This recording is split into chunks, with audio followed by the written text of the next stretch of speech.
we've defined expected value, and a related quantity is called the variance.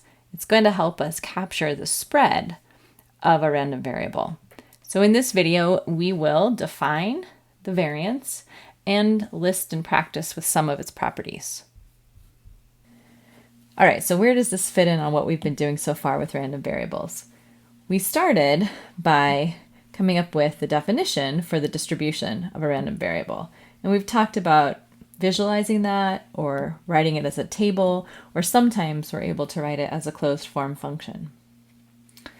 In addition to the definition, we often have properties that help us summarize things about the random variable. Two common properties are the expectation, or the expected value, and the variance. So last time we looked at the expectation, which was basically capturing the average value of your random variable. And today we're going to look at the spread, which is we're going to quantify via the variance. I want to point out with both of these properties that these are summaries, they're numbers, they're not random. Once I give you a random variable, a distribution, there will be one exact variance, one exact expected value for that given random variable. All right, so why might we care about quantifying variance? Let's look at some data about weather on the East Coast versus the West Coast. So Palo Alto is on the West Coast, and we're looking at just some expected values of the daily highs over a given time period, and then the expected value of the daily lows in this area. And we're going to do the same thing with Washington, D.C. And we can see, in general, these values look pretty close. And so I might be tempted to say, oh, I bet the weather's pretty similar in both of these two places. Not so fast. And if you know anything about the Bay Area versus Washington, D.C., their weather is not that similar, because what we're not capturing when we just look at their average is their variability or their spread. So Northern California has a smaller variability. It's usually pretty nice and pretty warm. Washington, D.C. experiences all the seasons and definitely has a much larger spread. And so now we want to come up with a mathematical way to quantify this. I want some measurement that I can say is smaller for this distribution than for this one, even though their expected values are basically the same. Again, what we're showing here is a density or a normalized histogram of real data. And so we can think of these as approximations of the actual probability mass function for whatever our underlying distribution of weather is. Okay, so how are we going to quantify this variability? One way we could do this is to say, because I want the number to be smaller for this distribution than this one. So I could say, well, let's just take the range, the biggest value minus the smallest value. Okay, well, that would give me a smaller number here than it would here. But if I also had a distribution, let's get a color here to see, that looked just like this. I'm trying to make it look just like a uniform distribution with the same range like this. I wouldn't be able to, they'd have the same range and probably the same expected value, but they definitely don't look the same. And so I want that variability quantity to actually give me some information about how this varies around the mean. Is it uniformly spread out from the mean? Is it clustered around the mean? What does it look like? And so one thing I could do is just say, well, let's see how far away the data is on average from the mean. To think through this in the next example or in the next page, what I want you to imagine is I have a distribution. I have some type of, for example, probability table. I'm going to just take like the basic one that we've done here. Like I have a couple values, maybe 2, 3, 4, and 5. I'm going to just guesstimate what these might be. So maybe this is 0.1, maybe this is 0.3, maybe this is 0.6, 7, 8, 9. There we already added up to more than one, so you better back up, lady. How about 0.05, 0.1, 0.2? I'm just gonna eyeball this. Okay, 3, 4, 5, 6.5, and then let's say, okay. So together, these are supposed to add up to, it's not at all the distribution that we have here. All right, back up. Let's not do this. Back up. We're gonna edit this. So to be able to visualize this better, on the next slide, I'm going to imagine that we take a list of data points and we basically distribute that data according to a given distribution. So if 10% of the data has this value and 20% has this value, I'm going to create a list that follows this distribution of the data. All right. Why am I doing that? So if we think of it that way, then the expected value of x of your actual random variable would be equal to the mean of your data points. And we did this example like this in a previous lesson, but again, I'm basically creating a set of data points that say has this distribution. Then I could say, let's calculate the average deviation from the mean. So let's take each of the data points and see how far away, or see their difference. And I take that minus the mean and then average it all out. But on a previous homework, you proved that no matter what distribution I start with, this will always be 0. So I'm on to something, trying to calculate this deviation from the mean, but the average deviation is always going to be 0. I'm not going to get info. And so if you're thinking, well, why not do something like an absolute value or a square here so that I don't end up getting everything to cancel out? That's the way that statisticians started thinking when they were trying to come up with the measure. And so the most common one that we're going to talk about today is actually to take the square of these values. So the average squared deviation from the mean. And another name for that is the variance. So here I have 3 different distributions where their expected value is the same for all of them. It's right here, it's 3. But the shape and spread are very different.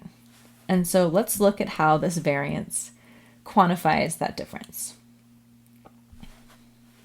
The way we define it is the average squared deviation from the mean. So what do I mean by that? X is my random variable, mu is the mean. So I'm going to take the square of the difference, and then the expected value again is like an average. So this is also written, if I don't want to put u, I could put expected value of x in here. Note, this will always be positive because I'm going to be squaring the values in here. Other names you might hear this called is the second central moment, or the square of the standard deviation, which actually leads us to the definition of standard deviation. So the issue with variance is because I have squared these deviations here, because I've taken these values and squared them, my units are going to be in the units of x squared, which is kind of hard to interpret, which we'll see in a minute on the next page.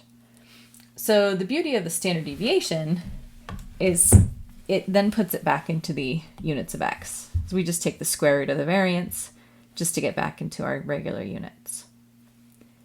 Okay, so what do I mean?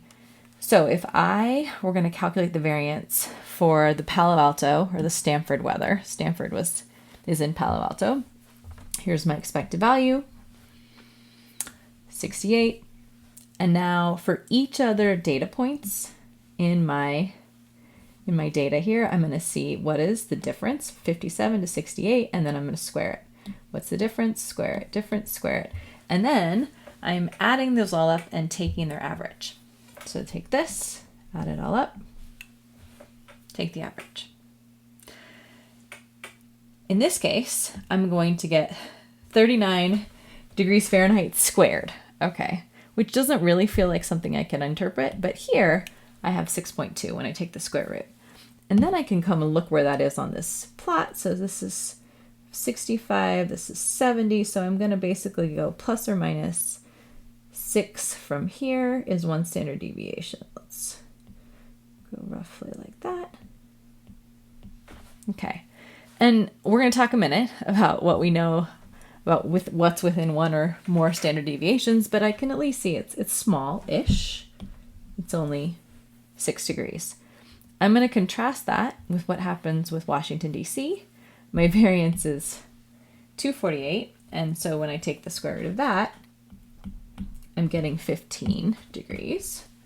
So standard deviation is square root of 248 is 15, approximately 15 degrees Fahrenheit. And then I can see a much bigger spread. So coming up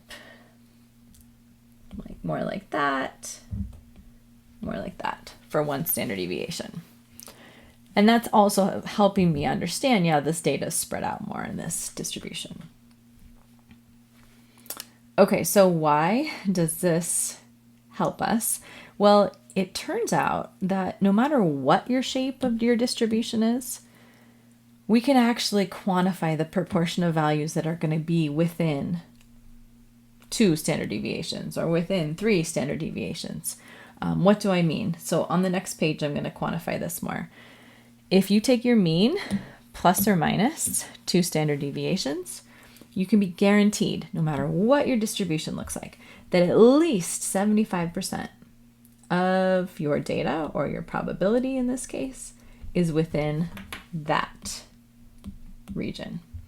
And similarly, if I want to do my standard deviation plus or minus, or my mean plus or minus 3 standard deviations, I'm guaranteed that roughly 89% of this area is going to be within that range. So it's actually a nice way, without even knowing what the distribution looks like, if I just give you the mean and the standard deviation, you at least get an eyeball in you can eyeball where I know most of the data has to lie. 75% has to lie there, and at least 89% has to lie within that interval. Now let's look at some key properties of variance and see how we can use them to help simplify our work when calculating variance for different types of random variables. So we talked about the difference between variance and standard deviation.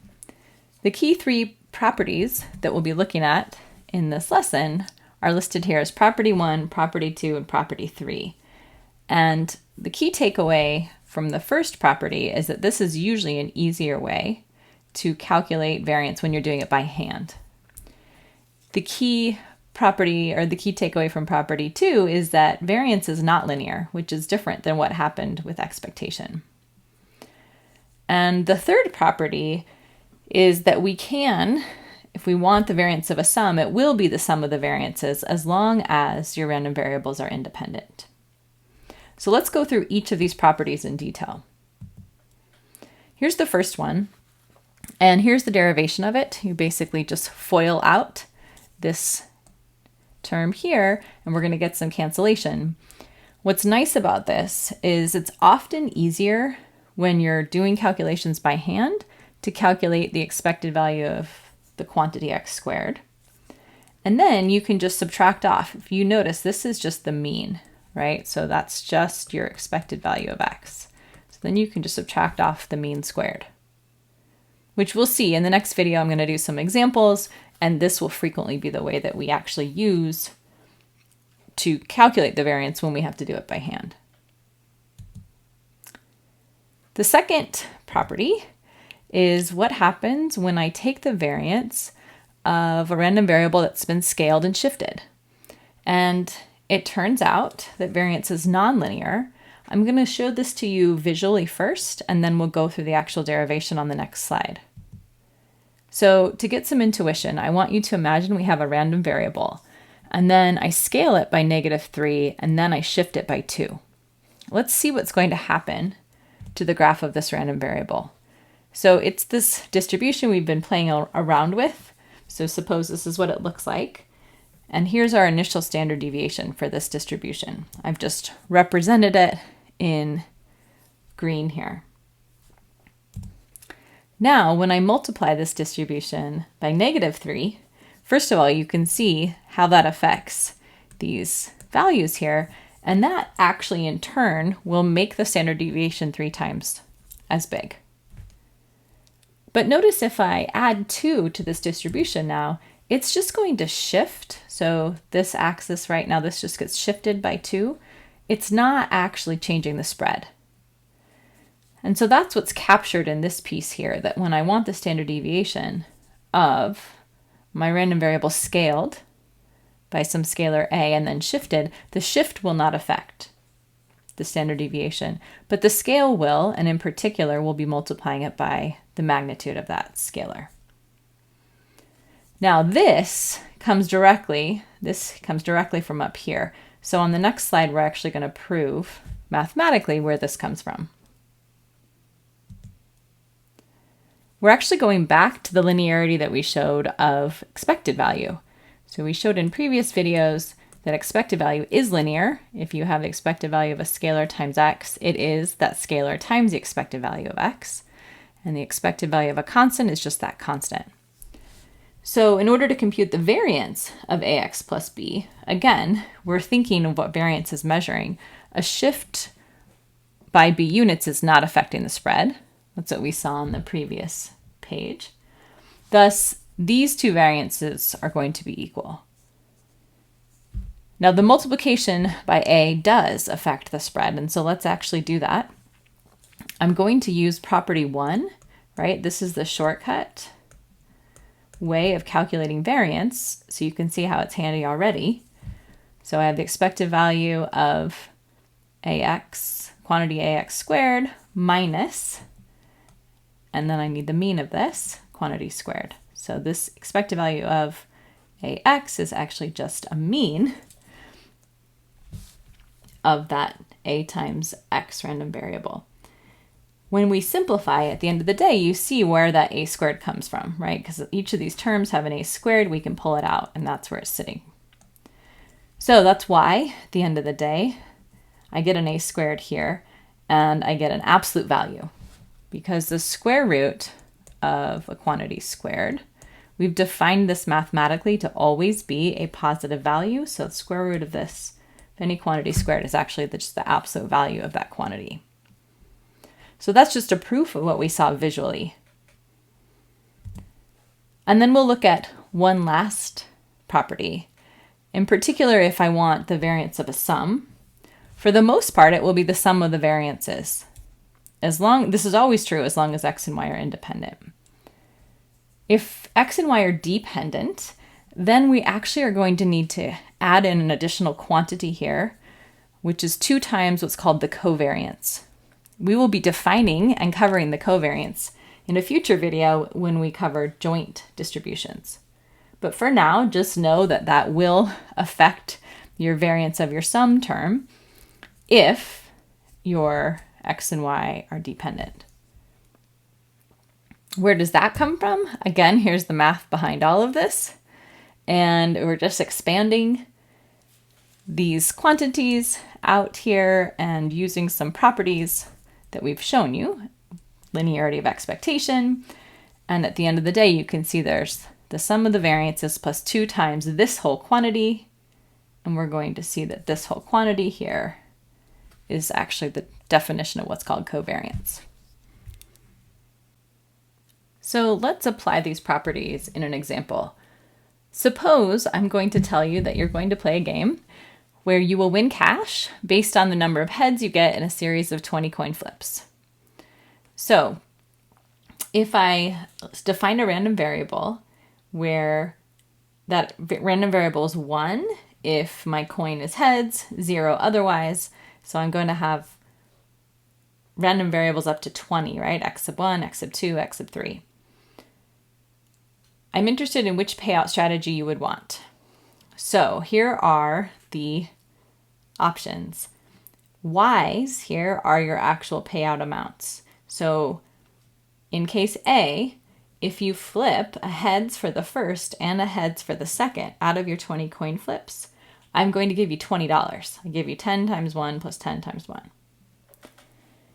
In scenario B, I will give you $1 for every time you get a heads up until your end of your 20 coin flips. In scenario C, I'm only going to look at your first coin flip, and I will give you 20 times that value. So if your first one is a heads, you'll get $20. If it's tails, you'll get 0, and then the game's over. So based on this, do some comparisons of the expected value and variances and decide which strategy you would choose. Okay, so one of the things we're going to start with here is these x sub i's are really 20 Bernoulli random variables, and they're what we call IID, independent and identically distributed random variables. Since these are independent and they're Bernoulli, I know that I can calculate the expected values of sums of random variables using properties, and I can also calculate variance of sums using properties I've been showing. So what we're doing here is just recording the expected value and the variance for our Bernoulli random variable, so for one coin flip. Okay, now let's think out of each of these strategies which one's going to work to our advantage the most. So first let's look at the expected value of these three. And then we'll look at variance and standard deviation. So if you notice, the expected value for all three are the same. Aha! So here's where variance is really important. Because on average, this game has an expected value of $10. So based just on that, I wouldn't know which of these strategies to pick over the other. This is really where the variance is going to come into play. So let's do the variance of the first one. And we're going to use the properties of variance. So we know that the variance of 10 times our random variable plus 10 times our random variable, well, we know x1 and x2 are independent. Again, don't worry about the covariance piece needing to know what that means so much, but if they're independent, the covariance will be 0. So by our property, this is going to be 10 squared times the variance of x1 plus 10 squared times the variance of x2. And we know what each of those variances are. They're both 1/4. All right, now let's compare that with scenario B. Scenario B, I now have the variance of the sums, right? x1 plus x2 all the way to x sub 20, but that's just the sum of the variances, again, because these are independent. So I'm just going to write it like that. And so that is going to be 0.25 20 times. And then let's actually go back here and simplify this. So this is times 1/4, so that's 50. Okay, whereas this one here is only 5. Okay, and then last, let's look at this one. So now my variance of a constant times my random variable is that constant squared times the variance. So now I have 400 times 1/4, so now I get 100. All right, so this one has the largest variance. C has my biggest variance, which makes sense, right? Because either I make 20 or I make 0. So that has my largest variance, this has my next largest variance, and this has my smallest variance. Now, these are in units, dollars squared, which is kind of tricky to picture and to like apply. So I think if we do standard deviation, it's a little bit more meaningful. So let's do standard deviation. Oops, and let me also erase this here. And so now you can see in dollars, right, what our expected deviation, or squared deviation from the mean is going to be. And again, right, this one's my riskiest and this is the safest. So now what I'm going to point out there's not just one correct answer. This really depends on your risk tolerance. If you're someone that has a high tolerance for risk and you're like, you know what? Yeah, I know that there's a very high standard deviation here comparatively. I might just come away with $0. I'm okay with that. Then you might choose this option. If you're someone who has very little risk tolerance, you're like, nope, I know the expected value is 10. I want to make sure I'm pretty close to 10, plus or minus within 1 or 2 standard deviations. Most of the time, I know I'm going to come away with some money. So you might want to go with that one if you're way less risk tolerant. And if you're somewhere in between, that would probably lead you to payout or to version A. So this is really where you can understand how knowing the variance of a random variable can be important when you're making decisions regarding that variable.